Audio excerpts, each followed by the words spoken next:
Halo, jumpa lagi dalam Perspektif Isidorus Lili Jawa. Penjabat Gubernur NTT kian mengerucut. Saudara-saudara, DPRD Provinsi Nusa Tenggara Timur akhirnya memutuskan 3 nama calon penjabat Gubernur NTT yang diusulkan ke Kementerian Dalam Negeri.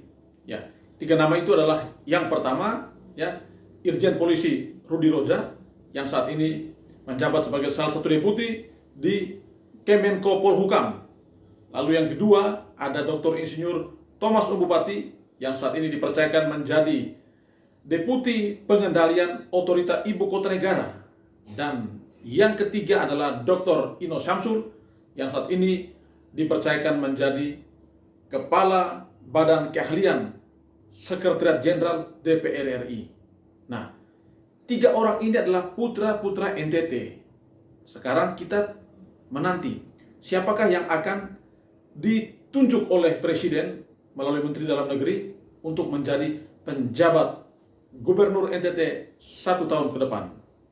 Saudara-saudara, kalau kita melihat ya 3 figur ini, kita menimbang-nimbang ya, kita menimang-nimang, maka kita bisa melihat ada relasi-relasi tertentu dan bahkan sesuai dengan konteks atau kebutuhan NTT. Ya, Pak Irjen Pol Rudi Rodja ini seorang polisi aktif yang tentu punya hubungan dan kedekatan dengan Menteri Dalam Negeri saat ini karena sama-sama sebagai polisi. Ya. Apakah beliau nanti akan ditunjuk menjadi penjabat Gubernur NTT? Walau alam, kita tidak tahu. Kita tetap dalam penantian. Yang kedua, kalau NTT membutuhkan seorang pamung praja, ya, yang memang bergerak dari bawah, paham birokrasi, ya, yang mengerti seluk-beluk tata kelola birokrasi, maka pilihan itu tentu jatuh ke Dr. Insinyur Thomas Umbupati karena beliau adalah seorang pamung praja yang saat ini diberi kepercayaan yang luar biasa oleh Presiden untuk menjadi Deputi Pengendalian Otorita Ibu Kota Negara. Nah, kalau beliau ditunjuk menjadi penjabat Gubernur NTT, maka pasti beliau akan lebih mudah dan lebih gampang ya menata birokrasi di NTT yang menjadi lebih baik. Lalu yang ketiga ya, Dr. Ino Syamsul ini adalah seorang aktivis ya, seorang yang punya jaringan yang baik dengan DPR RI karena memang sehari-hari beliau berkantor di sana. Ya, kalau bicara tentang jaringan politik, tentu figur yang ketiga ini sangat mumpuni. Ya, NTT juga membutuhkan orang-orang yang punya kemampuan ya, punya relasi, punya jaringan seperti ini. Apakah beliau akan ditunjuk? Tentu kita dalam penantian juga, karena semuanya akan diputuskan oleh Presiden melalui Menteri Dalam Negeri. Nah, saudara-saudara, bursa penjabat Gubernur NTT akhirnya semakin mengerucut ya, dari yang sebelumnya 6 nama, sekarang mengerucut menjadi 3 nama. Tentu dalam beberapa hari ke depan ini, kita mungkin sudah akan tahu siapa yang bakal ditunjuk untuk menjadi penjabat Gubernur NTT. Karena mulai tanggal 5 September 2023, penjabat Gubernur NTT akan berkantor di NTT dan akan segera menjalankan tugas sebagai seorang penjabat gubernur. Itu berarti bahwa dalam waktu yang tidak lama lagi kita akan segera mendapatkan seorang penjabat gubernur di NTT.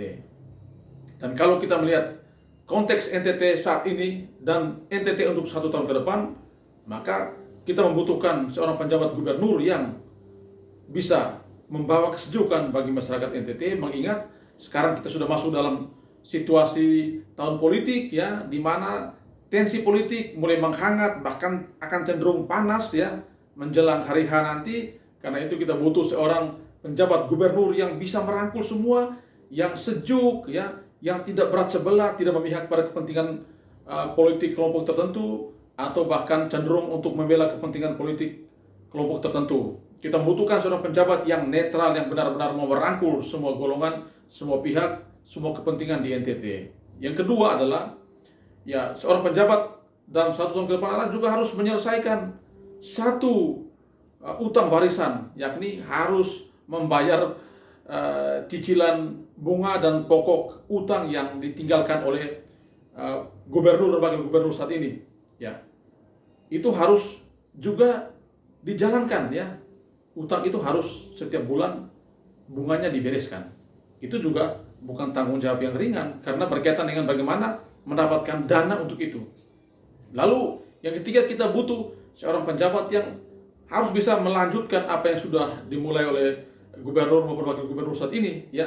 Program-program pembangunan yang belum diselesaikan kita harapkan bisa dieksekusi lebih cepat ya, dan berbagai terobosan lain yang positif untuk rakyat yang mestinya juga menjadi bagian dari passion seorang penjabat gubernur. Jadi bukan hanya mengisi masa transisi kepemimpinan, tetapi juga bagaimana bisa menggunakan waktu setahun lebih ini menjadi waktu yang kairos, ya, waktu yang berdaya menyelamatkan, waktu yang benar-benar bisa dimanfaatkan untuk membangun NTT, untuk mempercepat ya NTT bangkit dan NTT sejahtera. Karena itu memang kita butuh seorang penjabat gubernur yang benar-benar mau bekerja dengan sungguh-sungguh untuk rakyat NTT.